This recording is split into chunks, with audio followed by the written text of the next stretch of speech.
Is it a concept or architect design that you need? Today on MTV, I'm going to be talking about this because many of you that are out there in the renovation or building world and decide to do that sort of work are going to be confronted with this sort of question. And there are different ways to go. And so I'm going to cover those right now because the dilemma is, I'm sure many of you have been down this path and some of you are probably right in the middle of it now, that you've got this dream home thought out, you've got some plans, you've got your scrapbook, you've all the lifestyle changes you'd like with a new designed renovation or the building you're going to get built for you, and you need to go beyond the dream and the concept, and you need to ask yourself some 3 key questions to understand: is it a concept design that you go with or an architect design plan that you go with? And they do differ. So it really comes down to how detailed do you want your plans and drawings. That is the fundamental difference between having an architect design plan versus a concept design. So concept design will give you an outline of your home. It includes the levels, it goes through the roofing structure, it does give you the basics for a structural build and enough details that a builder would require to get going or renovate for yourself. An architect design plan has all that, but they go into specifics in terms of finishes and a lot of the detailed pieces that will complete the home.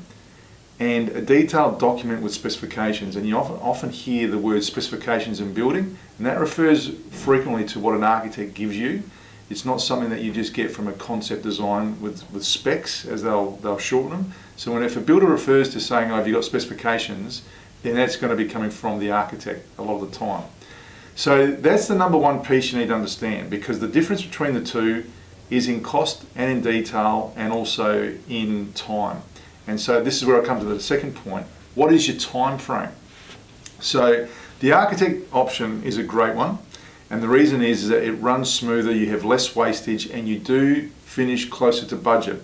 And many of you that are budgeting closer, particularly for renovations, or if you're doing this yourself, you need to take that into account. Generally, for an architect to go ahead from your concept stage through to sitting with them, discussing it, getting drawings, etc., it can take 8 to 10 months for you to plan. And that also depends on the size of your build. And that's knowing what you want. So the selections happen up front, and then almost everything that you want gets included into those plans and specifications, because you sit with the architect and you go through the specifics of what you're wanting. In terms of, before you start, you know exactly where you're at. And that's why you tend to stay on budget a lot better with an architect plan design versus a concept design, because then with concept designs, they're great, you get the structural piece, but then what happens is you tend to get lost in there somewhere where you start selecting different finishes and you think you're on budget, and then you start to blow it way out because you haven't taken into account up front what those little things will cost. And those little things can be big things in what they cost. So that's one that you need to really be aware of.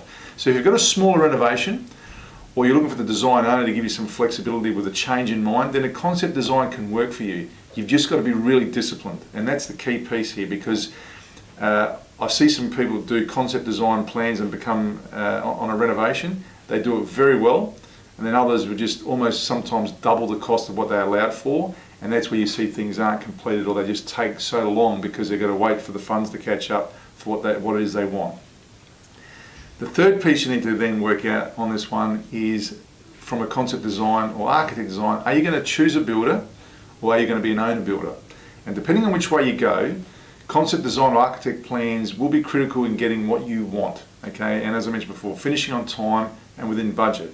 So with a concept design, if you're paying for a builder, and the builder's going to quote on that and go from go to woe, the architect design plan for the builder gives him a more solid, stable framework that doesn't move outside, and he gets the job completed, and he'll cost it that way on his time, particularly even if you're going to get a builder that might even project manage your design. Whereas from a concept design, they're going to factor in the additionals that could come with your selections and changing the mind, or haven't got around to getting the tapware and the other designs of the finishes, planting away there, that can impact the timing piece. So all these add up in cost, because builder's time is money, and so you've got to take that into account. Don't just go from face value. So the better plan that you are, the greater information you have, is the greater chance you're going to have with clear communication with the builder. Builders like that. They like a process they can follow. They like that framework. They'll trust an architect's plans and the specifications. And then if you've got to make those changes, yeah, you're going to pay for them, but it's a lot better than getting the sort of plain canvas and getting something that is a concept design, and then the other pieces are going to be selected on the run. And they can create delays, because with the architect design plan with specification, well in advance, you can start to make those selections and purchases and deliveries, and it just keeps the flow of the project going. However, if you're an owner builder and you've got time and you prefer to go the other way, and you're going to do that yourself as part of a project, you might be taking some time off work or doing it as an experience, as a hobby, and I wouldn't say, probably hobby's not the right term, but you may want to be going that way to see the joys of the experiences of going through an owner builder experience yourself. Then in that regard, maybe a concept design plan can work for you, but still, my piece of advice to you is ensure that you plan it properly, because time will kill you, and you'd be surprised at some of the things you might want that you go into a showroom or you go online to select may not be available then and there, and you possibly could be waiting months for them, and they can delay other processes. So good planning always takes place and ensures that you've got your project on flow. If you've got any questions on this one, come to Monsta, here to help you. Looking forward to hearing your thoughts and processes on concept design plan or the architect piece. And if you've got some drawings or photos of projects you've had either way, throw them into us. We'd love to see them and highlight them for you and share them around. Till next time, we'll see another episode of MTV.